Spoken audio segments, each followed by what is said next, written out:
नाभ्या आसीदन्तरिक्षगोशीर्ष्णोद्यौः समवर्तत पदभ्यां भूमिर्दिशाः श्रोत्रात् तथा लोकां अकल्पयन् चतुष्कोणमण्डलं कृत्वा तदुपरि नैवेद्यपात्रं निधाय गायत्रीमन्त्रेण पात्रान् सम्प्रोक्षयेत धेनवाः अमृते कृत्य ऋतन्द्वा सत्येन बर्हिञ्जामि नैवेद्यं निवेदयामि।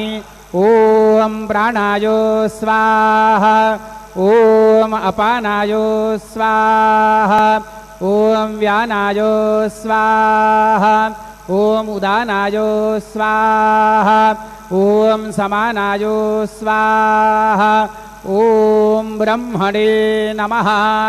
नैवेद्यमध्ये पानीयं समर्पयामि पुनर्नैवेद्यं निवेदयामि। ॐ प्राणाय स्वाहा ॐ अपानाय स्वाहा ॐ व्यानाय स्वाहा ॐ उदानाय स्वाहा ॐ समानाय स्वाहा ॐ ब्रह्मणे नमः। नैवेद्यं समर्पयामि हस्तप्रक्षालनं समर्पयामि मुखप्रक्षालनं समर्पयामि। सद्गुरु साईनाथ देवताभ्यो नमः।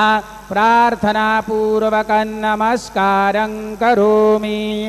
श्री सच्चिदानंद सद्गुरु साईनाथ महाराज के जय।